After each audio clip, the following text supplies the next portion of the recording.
Hey YouTube, welcome back to the Zippo Enthusiast Down Under channel. Today I'm going to be reviewing the single torch butane Zippo insert. Going to talk about a couple of things I like about it and something that I don't really like about it. But first off, I do want to say it has been very good. It works first time every time. I've had no issues with it whatsoever so far. I have been using this for a week now. I've managed to get 5 days worth of fuel life out of it using this here. I also wasn't too sure how this was going to go. I was pretty confident it was going to work well, as I've used it for a long time in a snap-on butane soldering iron I have. But this worked very well, considering I wasn't able to find the recommended gases here in Australia that Zippo Australia recommends, which is Newport, Cuisinart, Avanti, and Scanpan. So if you're having trouble, I got this down at Bunnings for like 10 bucks. Works really well.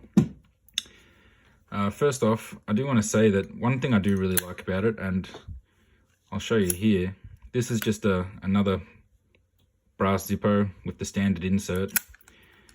And this one has the butane insert, obviously. They both do have that same sort of quality about them with the lid and that opening. However, what I like about this is that it's got that extra weight. Now, if you've watched my first look video, I did weigh them, and this weighs about double what the standard insert does. Just the insert, not the case. So I kind of like that extra weight that it has. However, one thing I'm not really fond of with this, and I didn't realize when I first looked at it, and that is, if you look at the way that the standard insert has a cam, you can see it's got this little piece of metal down in there that it's like it's a spring. Now, while I do know that eventually that spring will lose a bit of tension and it won't be as solid like that, I don't feel like it's, got a chance of wearing down the actual material underneath it or breaking or anything like that for a long period of time.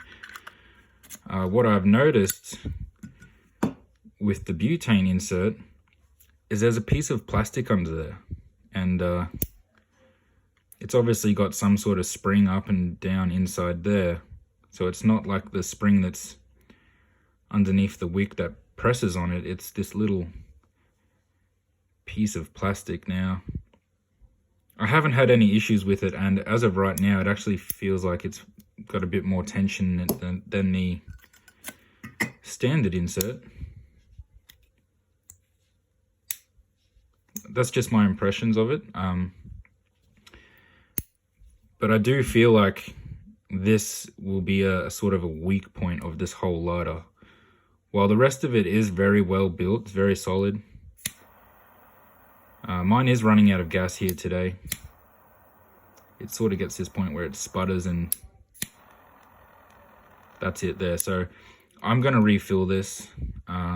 What I do like about this also is that being a pressurized container that sort of holds gas, it's not going to like run out while you shelf it for a long period of time, whereas this will run out after like 2 weeks. If you just shelf it and not using it and come to use it in 2 weeks, you'll find that you need to refill it again, which is the big downside of the standard inserts, whereas this will not have that problem. Also, the flame is adjustable. If you have like a small flathead screwdriver like this, you can sort of just adjust it either way. I found that mine worked very well out of the box. I didn't really need to adjust the flame. If I did turn it up a little bit, I probably would get this to last a little bit longer, maybe. Like, it's on its real last legs here anyway, so. But I filled this up on a Sunday afternoon, early, about 2 o'clock. Right now it's Friday at sort of quarter to 6 p.m. And it's lasted very well. I've been using this very frequently all week, and I don't really have any complaints about it other than just that piece of plastic down there, which is, I have had no issues with it, like I said, but I feel like that's the weak point of the whole lighter, which is a little bit of a bummer, I guess. But anyway, guys, I do highly recommend this.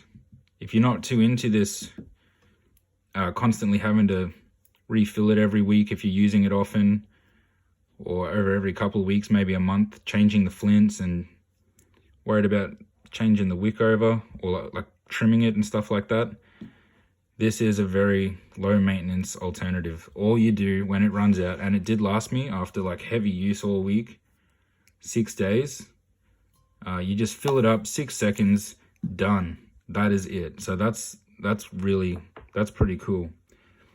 However, if you have one of these and you're out somewhere and you do have like a fuel canister, you can refill it. Fuel canisters are very small, they're very compact, it's easy to carry around, it has like a little keyring attachment. Whereas I feel like I'm less likely to drag something like this around with me everywhere I go in case I run out. So that's the downfall of the butane, I guess. But it's still a very nice piece. Anyone that's interested in it, I recommend it. It's high quality. The only downfall is, like I said, that plastic piece. However, like with the 2-year warranty this has, I still feel like that might last 2 years anyway. I'm going to continue using this, and if I do have any problems with it, I will be sure to release a video about it. Do recommend this. If you're thinking about it, just get it. It's not too expensive. I do feel like it will last at least the 2 years that you get with your warranty. Obviously, if it doesn't, you can get it repaired. So if you liked the video, leave me a thumbs up. Be sure to comment. Any questions, suggestions, requests, leave them down below. I will get back to everyone. Thanks for watching, and I'll see you next time.